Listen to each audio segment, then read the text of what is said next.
પોરબંદર શહેરમાં મહાનગરપાલિકા દ્વારા હાલ ચોમાસાની ઋતુમાં 10.5 કરોડના ખર્ચે રસ્તા રીસર્ફેસિંગ એટલે કે રસ્તા રિપેરિંગની કામગીરી શરૂ કરવામાં આવી છે।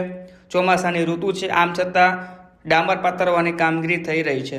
પોરબંદર શહેરની મુખ્ય સમસ્યા રસ્તાના લેવલિંગની છે। રસ્તાના લેવલિંગ જે રીતે ડામર ઉપર ડામર એટલે કે રસ્તા ઉપર રસ્તા પાથરી ક્યાંક વિકાસની નીતિ અપનાવવામાં આવી રહી છે, તેના કારણે રસ્તાઓ ઊંચા જઈ રહ્યા છે, મકાનો નીચા જઈ રહ્યા છે, ઓટલાઓ ગાયબ થઈ રહ્યા છે। આવી સ્થિતિ છે પોરબંદર શહેરની અને પોરબંદર મહાનગરપાલિકા વિકાસની વાતો કરે છે। સાંભળીએ પોરબંદર મહાનગરપાલિકાના કમિશનર શું કહી રહ્યા છે અને શહેરના સામાજિક અગ્રણી આ બાબતે શું રજૂઆતો કરી રહ્યા છે। तो रोड जो लेवल है नवो तमारे पेचवर्क करवू होय तो पहला रोड खोदવો પડે, ખોદીને જે લેવલ હોય લેવલ લેવું પડે અને પછી પેચवर्क કરવું જોઈએ। તો એ લેવલ દે આજે આખા ગામમાં જે પેચवर्क ચાલુ છે, જ્યાં રોડ હોય એની પર પેચवर्क કરી દે, એ 3-4 ઇંચ તો થઈ ગયા એટલે સીધે ડામર ન હોય એટલે વરસાદમાં ધોવાઈ જ જવાનું છે। ગ્રાન્ટ મળેલી છે અને આ જે ગ્રાન્ટ મળી એના જે કામો છે એનું આયોજન ઘણા સમય પહેલાં કરી દેવામાં આવેલ છે। એ પૈકીના કુલ 3 પેકેજ હતા, એમાંથી 2 પેકેજના રસ્તાની કામગીરી પૂરી થયેલી છે। આ એક જે પેકેજ છે વોર્ડ નંબર 5, 6 અને બીજા વિસ્તારો જે છે એમાં જે અમેરિકા અને ઈરાન વચ્ચે જે યુદ્ધ હતું એના કારણે જે ડામરની જે તંગી હતી, ક્રૂડ અને ડામર, એના કારણે ડામરની અછતના કારણે કેટલાક કામો રોકાયેલા હતા। હવે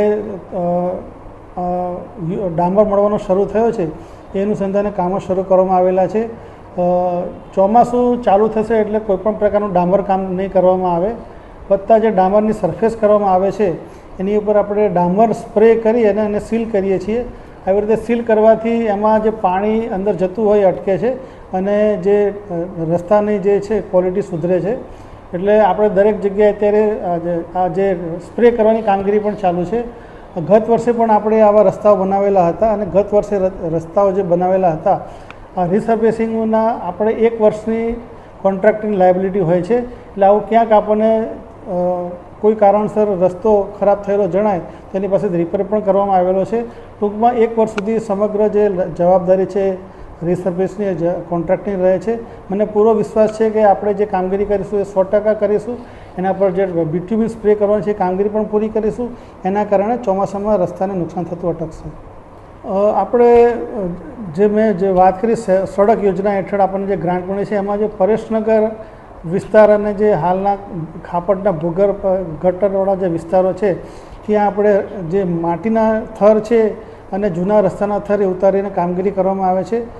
જે શહેરના વિસ્તારમાં જ્યાં ફક્ત આપણે રીસર્ફેસ જ કરવાનું છે ત્યાં લગભગ 25 મિલીમીટરનું લેયર ચડતું હોય છે અને એમાં જ્યાં રજૂઆતો મળેલી છે ત્યાં આપણે કામ નહીં કરવાનું પણ નક્કી કરેલું છે, કારણ કે ત્યાં જો કામગીરી કરવામાં આવે તો લોકોના ઘરમાં વરસાદના પાણી ઘૂસવાનો ડર રહેલો છે। એવા સંજોગોમાં રજૂઆતોને આપણે કામગીરી પણ અટકાવેલી છે। હાલ જે કામગીરી થઈ રહેલી છે એમાં જ્યાં લોકોના પ્લીટના લેવલ ઊંચા છે ત્યાં કામગીરી કરવામાં આવી રહેલી છે અને જે આપણે ડામરની જે અછત હતી એના કારણે એવું પણ નક્કી કર્યું છે કે જે ખરાબ રસ્તાઓ હોય એ પૈકી જે સૌથી વધારે ખરાબ રસ્તો હોય એને પ્રાયોરિટીમાં લેવો, એનાથી ઓછી ખરાબ હોય અને એના પછી સેકન્ડ પ્રાયોરિટીમાં લેવો, એ પ્રમાણે પ્રાયોરિટી નક્કી કરીને અત્યારે ડામર કામ કરવામાં આવી રહેલું છે। આપણા તરફથી અને લોકોના પ્રતિનિધિઓ તરફથી અને લોકો તરફથી આવી રજૂઆતો મળતી હોય છે। આના માટે જે મિલિંગ મશીન આવતું હોય છે, આપણે મહાનગરપાલિકા કક્ષાએ મિલિંગ મશીનો જે છે એના કોન્ટ્રાક્ટરને શોધી અને એના દ્વારા કામગીરી થાય એના માટે પ્રયત્નો કરવામાં આવેલા છે।